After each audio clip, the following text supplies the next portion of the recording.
За сайн байцгаана өдрийн мэнд хүргэе. Бүгдээрээ сар шинийн 9-ний мэнд хүргье.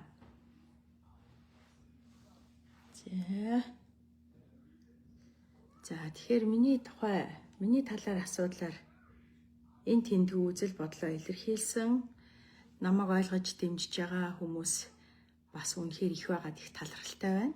Нөгөө талд эсэргүүцэж байгаа, мөн дөрөөлж байгаа троллууд бүрч их байгааг би маш сайн мэдж байна. За тэгээд гэрээсээ лайв хийж байна. За дөнгөж саяхан манай улсын хурлын ёс зүйн дэд хорооны дарга хэрлэн гишүүн ярилцлага өгсөн байна. Намайг ард түмнээс уучлалгүйчвал ямар ч одоо өргөдөл гомдол ирсэн тэрийг бол одоо хэрэгсэхгүй болгож болдог ийм хуулийн заалт байгаа гэж бас ярьсан байна. Уужраад жоохон тайвширхаараа уучлалгүй нүзээ гэсэн байна. Ер нь бол би маш тайван байна. Хулгай орсон цагаас би маш тайван байсан. Гэхдээ нэг юмыг аль бие усаар хэлэхэд би хинээс ч уучлал гуйхгүй. Учир нь гэвэл би хин нэгнээс уучлал гуйгаад байх хэмжээний ямар ч буруутай үйлдэл хийгээгүй. Миний гэрт шинийн нэгний өдөр хүн бүр баярлаад, хүн бүр амтан ах トゥ утэйгээ золгоод, өтгөс буурлуудтайгаа золгоод, шинлээд, баярлаад, Монгол ёс зан заншил, өв соёл, өв уламжлалаа дээдлээд золголт хийгээд явж хахад зохион байгуулалттай этгээдүүд миний гэрт дайрсныг мэдээд би хизэж баярлахгүй, таач мөн баярлахгүй, троллууд ч баярлахгүй. Троллууд бол бүр үхэлтэн. За би энэ мэдрэмжийг гаргах эрх нь надад бий.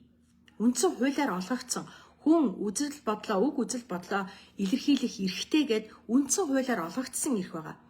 Би хэдийгээр улсын хурлын гишүүн болсон нь би хүн байхаа болсон гэсэн үг биш.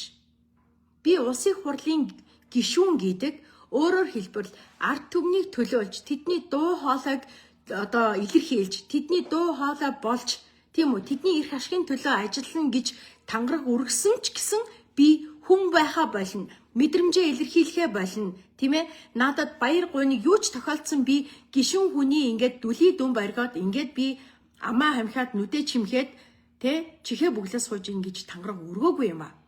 Тийм учраас өнөөдөр миний гэрт дайрсан асуудлыг би сошиал дээр угаасаа л би бүхэл юмаа тэгдэг. Тэр зангаараа л би тавьсан. Тэгсэн чи яасан? Харин эргээгээд муухай монгол хүмүүс яаж над руу дайрав? Амьд болон амьд биш, бодит болон бодит бус троллууд над руу яаж хідэн саяараа сөргөлн дайрж байна? Өнгөрсөн хугацаанд би маш олон дайралтуудыг твцээр л ирсэн. Тухайн үед нь бас л адилхан өөрийнхөө одоо сэтгэл мэдрэмжийг гаргасаар л ирсэн. Энэ удаад ч гэсэн би тэгсэн. Би ямар ч иргэн хүнийг зүгээр мөрөөрөө амьдарж байгаа, мөрөөрөө хөдөл мөрлөө, цайн сахны төлөө зүтгэж байгаа иргэн хүнийг би очоод толгой чихрүүн чичлээд, элдвээр хилээд чи мал гээгүй. Энийг бол эрүүл сарвал ухаантай ямар ч хүн хараад ойлгоно. Ямар ч хүн хараад мэдэрнэ. Ямар ч хүн хараад нөхцөл байдлыг үнэлж дүгнээд энэ хүн ийм нөхцөл байдалтай байна, инхэн аргагүй штэ гэдгийг бүгд ярьж хэлж байна. Харин хэн өнөөдөр намайг мэдрэл муутай, сэтгцийн өвчтөй, ёс зүй ярьж дайжэн гэхээр зэрэг нөгөө л даалгавартай, эцсийнхаа даалгаврыг биелүүлж байгаа троллууд. Би троллуудад тэнэг мангар байгаагийн, тийм үү? Өөрсдөөс нь хулгайлж байгаа хүмүүсийн, тийм ээ? Өөрсдийнх нь боломжийг өөрсдөөс нь хулгайлаад явж байгаа хүмүүсийн хусмын төдий юмд үнэнч тролл хийж, үнэнч боолн болж байгаад би харамссан. Тэр тухай үннийг хэлсэн. Би яагаад энээс уучлах вэ? Би хинээс ч уучлах байхгүй. Би миний гэрт хулгай орсонд би уучлах хэрэгтэй юм уу? Миний гэрт хулгай орсныгоо хэлэхэд өчнөө олон троллууд намайг нэмж доромжсонд би өөрөө уучлах хэрэгтэй юм уу? Би хинээс ч уучлах байхгүй. Би уучлах гуйх ямар ч ёс зүйн алдаа мадагтай тийм ажил үйлдэл хийгээгүй. Ёс зүй ярьж байгаа хүмүүс өнөөдөр өнгөрсөн 4 жилийн хугацааны парламентыг бодъё. Та нарын охтыг хүчирхийлдэг, та нарын охтуудыг удаа дараа хүчирхийлэн доромжлон гутаасан эрэгтэй гишүүнийг та нар хинчин эсэргүүцэж ёс зүйн хариуцлага гэдэг имийг ярьж чадсан. Эрэгтэй, эмэгтэй, ээж, аавууд хинчин ярьж чадаж, хинчин өргөдөл өгж, хинчин тултал нь явсан юм бэ? Би иргэн байхдаа явсан шүү дээ. Би иргэн байхдаа та бүхний охтын эрх ашиг хамгаалахын төлөө яваад өөрөө харин яалаа зохион байгуулалттай олон эмэгтэйчүүдэд левчийг шийдүүлээд зогсож исэн. Өнөөдөр ямар мундаг ёс зүй мэддэг улстай болсон юм бэ? Улсын хурлын гишүүн нь ордон дотор амнасаа учир битүүлгээр алдахад, улсын хурлын гишүүд нь нэр холбогдоход хэн ч ёс зүй ярьсан юм бэ? Та нарын хүчлийн төлөө, энэ монголчуудын амьдралын сайн сайхны төлөө зориулагдах ёстой хүчлийн банкны хүчлийн бүх зээлүүд, жижиг дунд үйлдвэрлэлийн сангууд, боловсролын зээлийн сан, өөр юу байдгийг бүхий л энэ бүх сангийн чинь бүх улсын хурлын гишүүд өнөөдөр сайд болцсон сууж байгаа. Бүх сайд нар чинь тоноход хэн чин ёс зүй ярьсан юм бэ? Хэн чин өргөдөл гомдол гаргаж, хэн чин ингэж сөрөглөн тэдэн рүү дайрсан юм бэ? Өнөөдөр улсын хурлын тамгын газарт би гомдол гаргахад уучлаарай, урд хожид хизээч улсын хурлын гишүүний гэрт ингэж хулгай орсон үүх түүх байдгүй учраас бид нар яг ямар арга хэмжээ авахаа мэдэхгүй байна гэж сууж байгаа. Та нарын боломжоос хүртэж хулгайлж, та нарын эдлэх ёстой боломжийг төдийгөөс өдийг хүртэл олон жил хулгайлж, хумсалж, цусалж ирсэн гишүүд чинь өнөөдөр хідэн тэр бомтон болоод өнөөдөр Монголын нийслэлийн орон нутгийн бүхий л бүсүүдэд өөрсдийнх нь бизнес цэцэглэн хөлжиж, та нарын тэдний худалдан авагч, үйлчлүүлэгчд, өшөө улам нэмж баяжуулагчд болоход хэн ч тэдэнтэй ёс зүй ярьж чадсан юм бэ? Хэн ёс зүй ярьж, хэн тэднэртэй үүрэг хариуцлага ярьж чадсан юм? Миний мэдхийн энэ парламентод орж ирсэн цагаас та нарыг төлөөлж, энэ улсын хооронд та нарын дуу хоолой болж, та нарын эрх ашигын төлөө ажиллана гэсэн хүмүүс чинь нэг ч ган хийгээгүй, битгий хэл нэг ч удаа хуралдаа суугаагүй гишүүд хүртэл байдаг. Та нар танихгүй учраас хизээч тэднэртэй юм ярьдгүй, хизээч тэдэн рүү дайрдгүй, хизээч тэднэрээс хариуцлага, үүрэг, ухамсар, ёс зүй хариуцлага нэхдэггүй. Харин би яасан? Энэ парламентод ороод хүүхдээ охиноо төрүүлэх тэр орой хүртэл би энэ парламентод сууж та нарын дуу хоолой чадхаараа болсон. Би энэ бүхнийг мэдгүй чадахгүй надад зүйл зөндөө байгаа ч гэсэн би өөрийнхөө сэтгэл зүрх мэдлэг надад байгаа тэр хүрж байгаа чиний чадлаараа би олон нийтийн дуу хоолой болж явж ирсэн. Олон нийтийн үг, санаа бодлыг илэрхийлсэн. Энэ дотор болж байгаа буруу ухай, бузар хулгайнуудыг би та бүхэнд илчилж чадхаараа мэдсэн юмнасаа хэлж байгаа. Гэтэл өнөөдөр над руу яас их дайрд юм бэ? Энэ бол Монголын өмнөл гэд би дахин хэлчихье. Өнөөдөр бодит бус маш олон хүмүүс над руу дайршин. Гэхдээ энэний цаана намайг хатуу дэмждэг, намайг ойлгодог, намайг хайрладаг, намайг хүндэлдэг, хөшин залуу, эрэгтэй эмэгтэй, хүнлэг, ёс суртахуунтай нөхцөл байдлыг ойлгодог, тийм ээ, ухаалаг хүмүүс зөндөө олон байгаад би чин сэтгэлээсээ талархаж байна. Би Монголын ард түмнийг тэнэг мал гээгүй.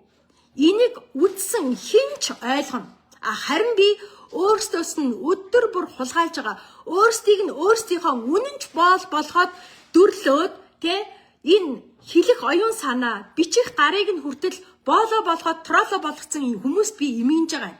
Тийм учраас би тэднэрт харамсаж тэднийг малаар нь дуудсан би дахиж дуудана. Би хинээс ч уучлахгүй байхгүй. Би уучлал гуйх юу ч хийгээгүй. Хинч надаар буруу зүйл хийгээгүй төлөө уучлал гуйлгаж чадахгүй. Хууль ёс зүйч тэр. Би энийг дахин хэлмээр байна. Би худлаа ярьсан юм уу? Би үннийг хэлснийхаа төлөө яагаад уучлах гуйх вэ? Хинч үннийг хэлдэггүй болцсон. Үннийг хэлдэг хүн цөөхөн болцсон. Үннийг хэлсэн хүн гадны нөлөөгүй чимээгүй алга болдог. Үннийг хэлсэн хүн зүгээр чимээгүй уусаад алга болдог. Эсвэл үхдэг. Энэ цаг үед би үннийг хэлхээс айж ичгүй байна. Надад ийм зоригийг нэгэнт заяатсан бол би энэ зоригоо ашигласаар байгаа л бодол үхэх баг. Өнөөдөр зөвхөн орон гэрт минь хулгай дайраа зогсоогүй. Үр хүүхэд манд зэрэгцээд өвдөж хавдлаа. Төргнээр имлэг хамлагт хөвтлээ. Баргийн эмэгтэй хүний бас нэх инээгээ туулахааргүй нөхцөл байдалд би харин ч тэсвэр хатуужтай сэтгэлийн хаттай байгаа гэж би өөрийгөө бодож байгаа. Энэ үед хүнд цаг үед гэр бүл минь, найз нөхөд минь, үр хүүхэд минь, хайны жил минь бүх хүмүүс миний өмнөх төшиг болж байгаа учраас би ингээд энийгээ сууж байна. Та Та бүхэн ганц уцаа алдахад хүнийг яаж хараадаг вүлээ? Ганц юмаа алга болгохоор яаж халгалдаг вүлээ? Би тэгтээ харамсахгүй байна. Харин ч энэ бүр намайг өшөө бүр хүчтэй болох, өшөө бүр чангарах, өшөө бүр илүү одоо тийм ээ хатуужилтай болох ийм одоо том сорилт байна гэж би харж байна.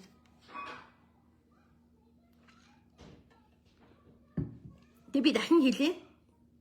Би хэний ч өмнө ямар ч хуулийн өмнө буруу зүйл хийгээгүй. Би ёс зүйн одоо талаар яригдах ямар ч асуудал тариагүй.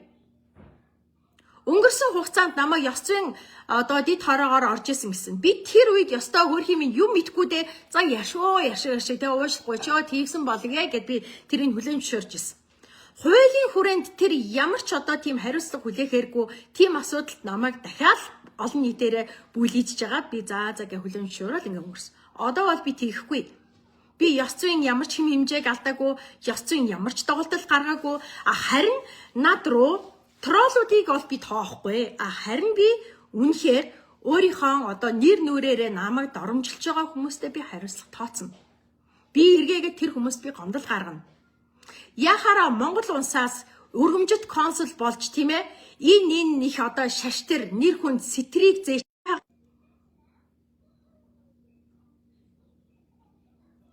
Одоо ингээд та бүхэн харах юм бол маш олон троллууд над руу хэдэн сая троллуудаа ноцуулж байгаа. Би болоод миний ажлын албаныхан троллуудыг өөрөө одоо блоклож амжихгүй байгаа. Тийм их троллууд над руу явуулж байна. Яагаад юм? Яагаад гэвэл миний дуу хоолой хэдэн сая троллуудаас нь илүү хүчтэй учраас. Харин та бүхэн над руу энэ эрх мэдлэн эрх ашигн хүндэгдэж байгаа хүмүүс над руу үе олон троллуудаа явуулахынхаа хэрээр намайг ямар их хүчтэй болохыг улам сайн мэдрүүлж байна. Тийм учраас би хаврын чуулганд бүр үхтлээ чаг хийнэ. Би хаврын чуулганд элбэг дөрж байгаа шиг гутлаа тослоо зангиагаа зүгээд гэдэг шиг дээлээ өмсөд яваад очино. Үг хэлнэ, арт түмнээ төлөөлнө, арт түмний мэдгүй байгаа зүйлийг хэлнэ. Арт түмнийхээ эрх ашигын төлөө ажиллана. Хинээс ч айжжгүйгээр би үгээ хэлнэ. Миний цээжин дотор л угсаж байгаа оюун бодолд минь байгаа тэр бүх үгнүүдийг би хэлнэ. Харин ч надад бяр чадал, хүч зориг надад амтагдж байна. Бүр маш их баярлж байна би. Би урд хожид байгаагүй их хүч чадлыг өөрөө өөртөө мэдэрж байна. Та бүхэн намайг ийм хүчтэй болгож байна. Маш их баярлалаа. Троллуудыг би үргэлж би хариуг нь барина. Тэ? Троллууд нь над руу дайраг.